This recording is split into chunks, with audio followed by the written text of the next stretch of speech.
Thank you for inviting me to speak about enteral substitution in reconstructive urology. My name is Sean Elliott. I really wish I could be there with you in person in Makassar. Indonesia is a beautiful part of the world that I've never gotten to visit and hope to someday. So today we're going to talk about enteral substitution specifically in reconstructive urology. And we perform it in reconstructive urology for many different reasons, and these are a bit different than the reasons we would do enteral substitution in oncologic urology. And I'm a reconstructive urologist, so today I'm going to focus on reconstructive urology.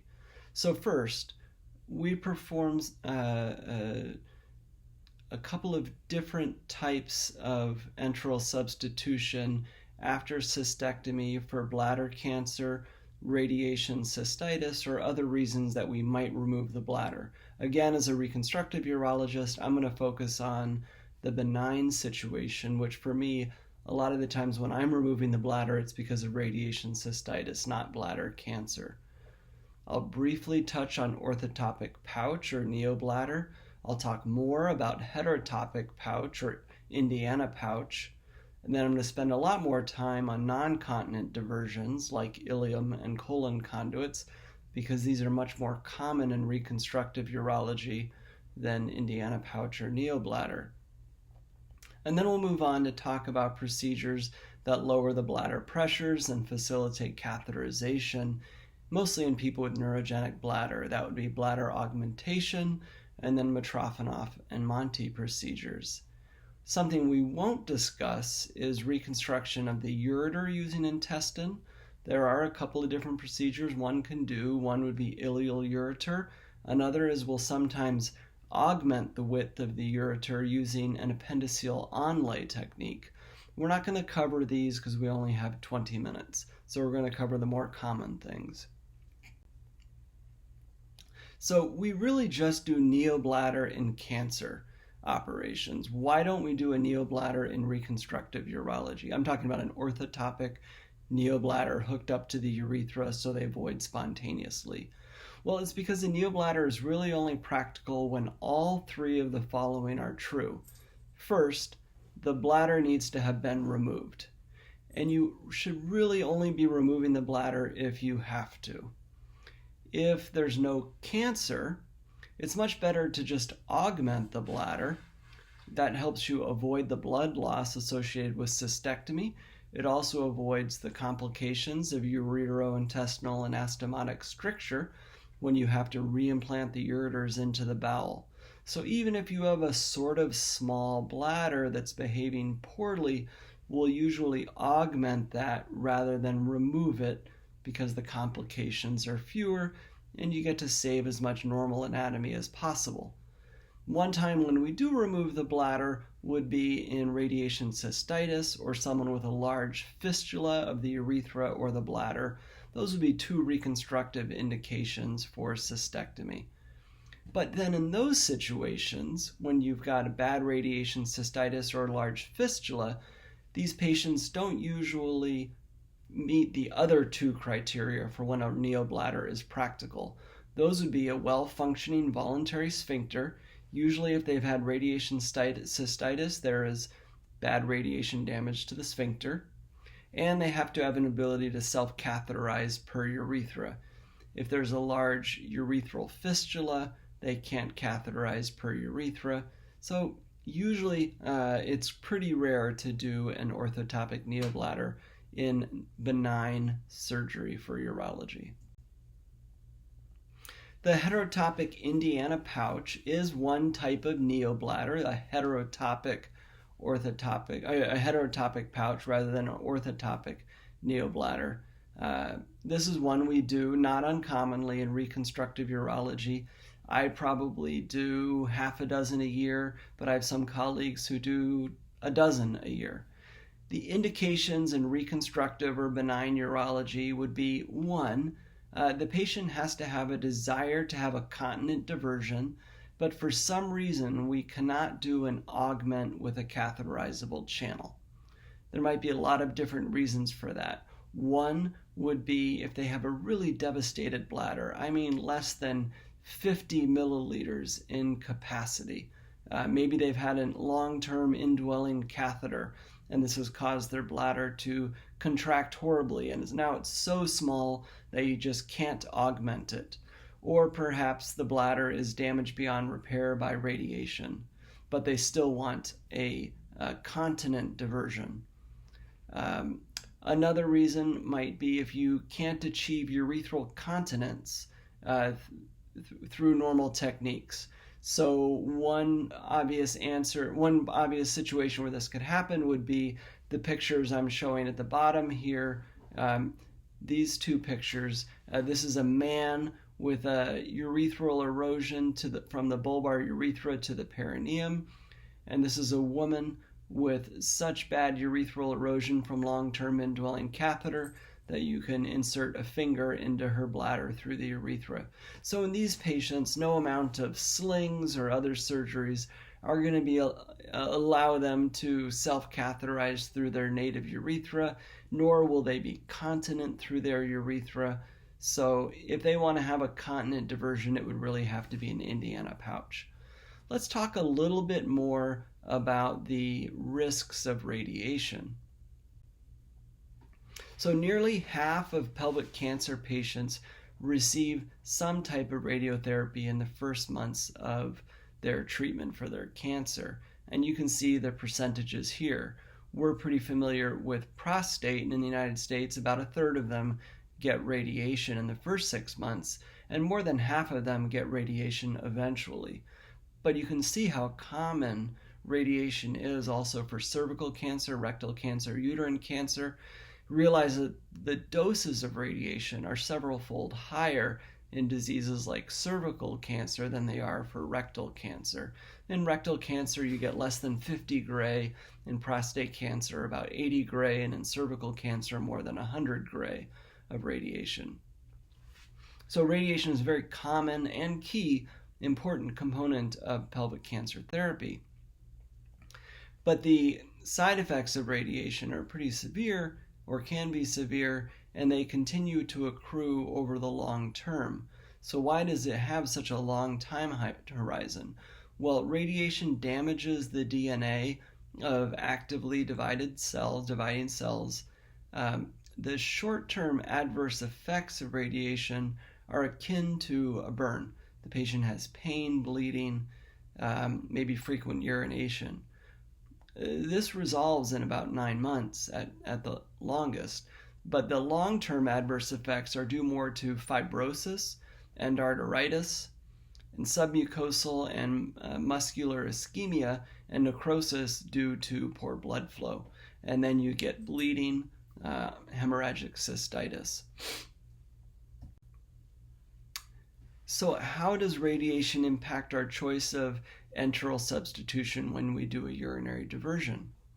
In these two pictures here, I've shown you how it impacts the blood supply and the health of the ureter on the left and the bowels on the right. And in blue, I've highlighted about where the radiation field extends for prostate radiation, and in pink, about where the radiation field extends to for cervical and uterine radiation.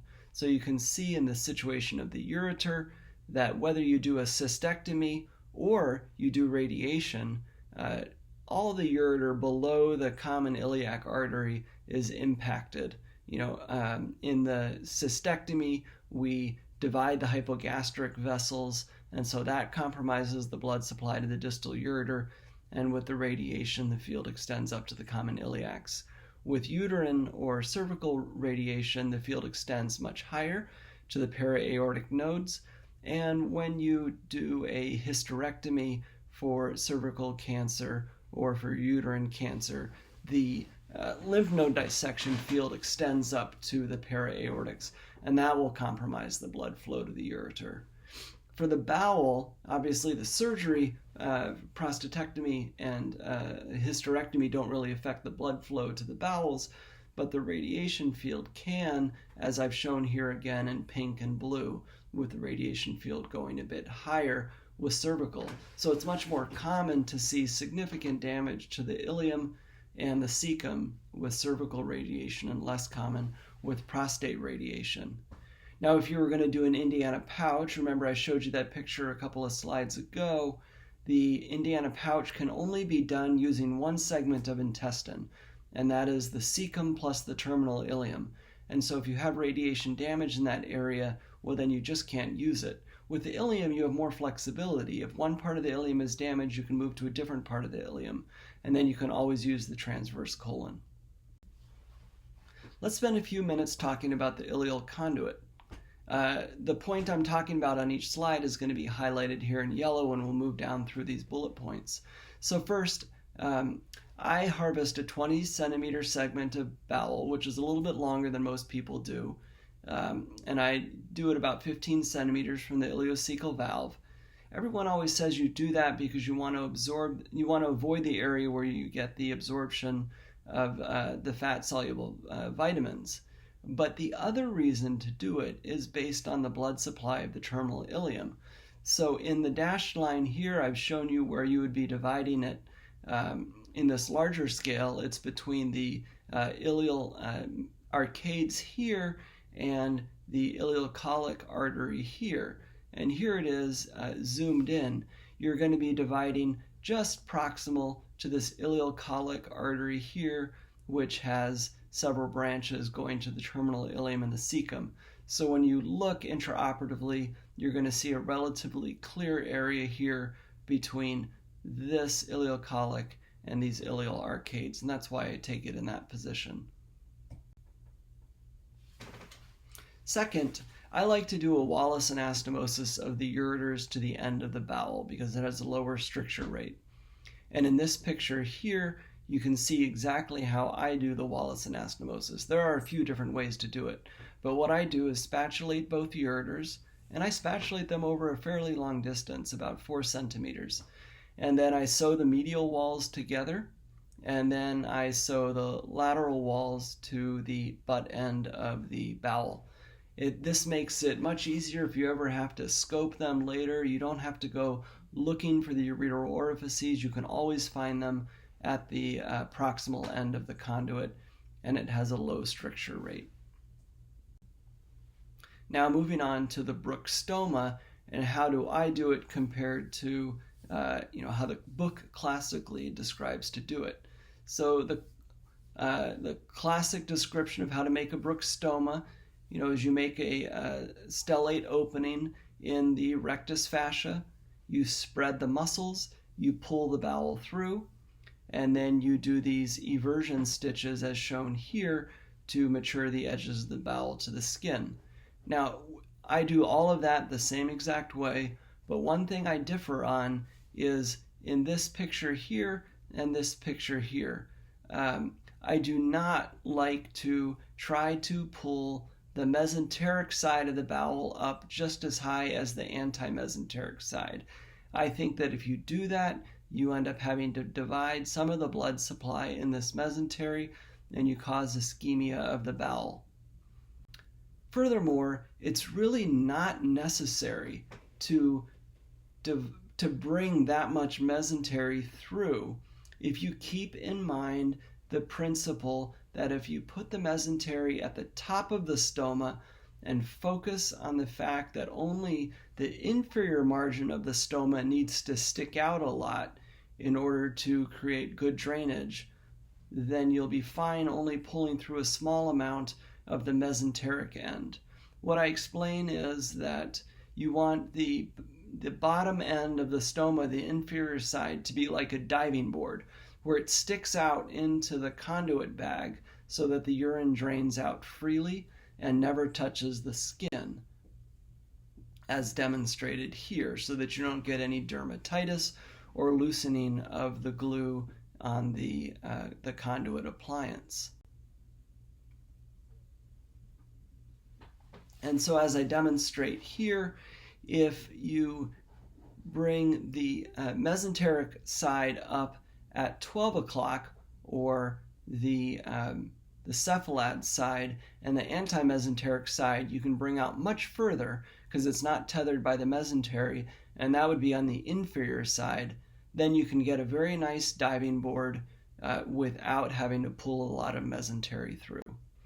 The next thing we do is we fix the stoma to the fascia, and how much stoma you get to come out past the skin is determined by these fascial fixation stitches here and here. And the mistake a lot of people make is they don't bring enough stoma out, and then when they put in their eversion stitches, which I've highlighted here, which go from the skin to the serosa to the mucosa, it's a 3-point stitch, they don't have enough bowel outside of the skin, and they try to compensate for this by taking very deep eversion stitches. And all of that does is it makes it so that your bowel gets pulled down into the skin and you have a convex stoma, which creates a lot of skin problems afterwards. So what you want to do is get lots of bowel outside of the skin before you fix it to the fascia, and then your eversion stitches should not go deep down next to the fascia. They should just go right next to the skin, and you'll get this nice diving board stoma. We'll talk about transverse colon conduits. They come in handy when you have compromised ureter or compromised bowel, and you mostly due to radiation, and you need to be higher up in the abdomen.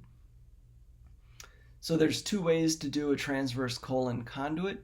You can harvest it based off of the middle colic, and then you can drop the conduit below your bowel anastomosis. So here's your conduit. Now I call this conduit an intraperitoneal conduit. And now the ureters, which are retroperitoneal, will have to come through a window in the colonic mesentery to meet the colon. Or you can keep the colon, the transverse colon, high up in the abdomen and then do the bowel anastomosis below it. And this is essentially a retroperitoneal conduit. This is the one you would want to do if you need to anastomose all the way up to the renal pelvis due to severe ureteral damage from radiation. This is how we do a bladder augmentation. Bladder augmentations will increase the capacity and lower the pressure of the bladder, and that helps patients achieve continence and protect the kidneys. Every time you do a bladder augment, the patient is going to need to do intermittent catheterization. In men, they can do that through the urethra, even if they're in a wheelchair. Or in women, if they're at least ambulatory or can self-transfer despite being in a wheelchair, they can catheterize per urethra. But women are usually going to need a Mitrofanoff in addition to their bladder augment in order to be able to catheterize. I tend to use an S-shaped bowel reconfiguration for ileum and a U-shaped bowel reconfiguration for large intestine. And then we sew it down to the bladder after making a sagittal cystotomy. All of this is done using absorbable sutures so that you don't get any stones. Let's talk about the catheterizable stoma. So a Mitrofanoff is the best continent channel if you can use it. The Mitrofanoff comes from the appendix. Some of the good things is that it has a low morbidity of harvest. You don't need your appendix, so it can be removed and there's no bowel anastomosis. Second, the axial blood supply. It's well vascularized, so it has this axial blood supply that runs along the length of the appendix. It has a great strong artery, and then it's easy to tunnel this one end into the bladder and then the other end to bring out through the umbilicus. It's easy to tunnel it because the blood supply is axial, so it's easy to get that axial blood supply underneath the detrusor muscle when you tunnel it. The other reason it's a great conduit or catheterizable stoma is because it's 12 to 14 French in size, which is perfect for a catheter. Some of the bad things about a Mitrofanoff is that it's already been used for something like an anterograde continence enema stoma, or in some people it's missing because they've had appendicitis. Also, the Mitrofanoff might be too short, especially in obese patients. So there are other options. If the appendix is absent, you can use reconfigured ileum. So you can create a classic Monty where you harvest about 2 centimeters of the ileum. You open it, as we've shown here, and then, you open it as we've shown here, dividing along antimesenteric here, and then once it's open, you're now going to retubularize it over a catheter 90 degrees off from the direction of where you opened it. Generally, a 2 centimeter section of bowel will give you a 20 French channel. We then put some extra stitches on the outside to plicate this down to 14 French. The length of the channel is determined by the bowel circumference. We can usually get about 6 centimeters out of an adult piece of small bowel. If the Mitrofanoff or the single Monty channel is too short, then you need to think of something else. These don't work well in the obese patient or the patient with a small bladder. So if you're a thin patient, then even if you have a short 6 centimeter Monty or a short appendix, you can mature this up to somewhere lower on the abdominal wall. It doesn't have to reach the umbilicus. Or if the bladder is nice and large, you can hitch the bladder up to the abdominal wall right below the umbilicus, and then this short channel can still reach the umbilicus.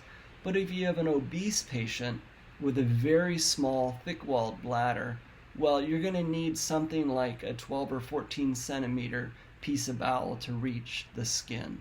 So you're going to need either a longer channel or something we call a CCIC, which I'll show you in a minute. So some options for longer channels: there's the double Monty, where you put 2 Montys end to end together, the spiral Monty, which I'll show you in a minute, or a tapered segment of ileum. So here is the spiral Monty, where you open it anti-mesenteric on one side, and then on the other it creates this Z-shaped piece of bowel, and then you sew that over. One of the nice things is that all the mesentery is in the center, so it's really good for being able to tunnel this end and bring this end out through the umbilicus, but the stenosis rates are about twice as high as a Mitrofanoff because the tips are relatively ischemic. So one surgery that I like a lot is the continent cutaneous catheterizable ileocystoplasty, or the CCIC. This is otherwise known as the Indiana augment because it's a lot like the Indiana pouch that I showed you earlier in the presentation. This uses 10 centimeters of cecum and 10 centimeters of the terminal ileum. You do a staple tapering of the terminal ileum to create this augment from the cecum that goes onto the bladder, and then this tapered ileum which comes out the dome of the augment.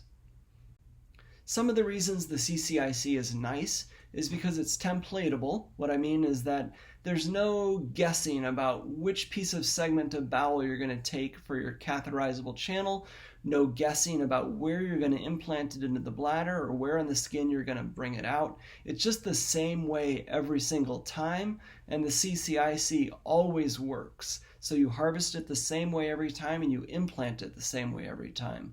So it just makes for good success rates because you repeat the same procedures all the time. Secondly, it's a well-vascularized channel. Just like the appendix has an axial mesentery, so too does the terminal ileum have an axial mesentery. So this makes for a great channel. The mesentery of the cecum is very mobile, so you can move it around nicely. You don't have to tunnel any channel into a devastated bladder because your continence mechanism comes from the ileocecal valve. It's a relatively short channel because it comes out the dome of the augment. You only need about 6 or 8 centimeters of channel, and so then you have fewer catheterization problems. And we've been doing this through a fan and steel incision after laparoscopically mobilizing the right colon, and I think that's kept our hernia rates down. So lastly, let's go over conclusions. So first, don't remove the bladder unless you have to. Second, don't make a catheterizable channel unless you have to. If you can do an augment and the patient can catheterize per urethra, that's always safer. They'll have fewer complications because they won't have to deal with stomal stenosis or hernias around the stoma. Third, beware of unhealthy bowel or ureter after radiation, and consider a transverse colon conduit if things are very unhealthy. And lastly, the CCIC is a templatable procedure that can work for many challenging patients. Thank you again for allowing me to speak today, and I wish you a great conference.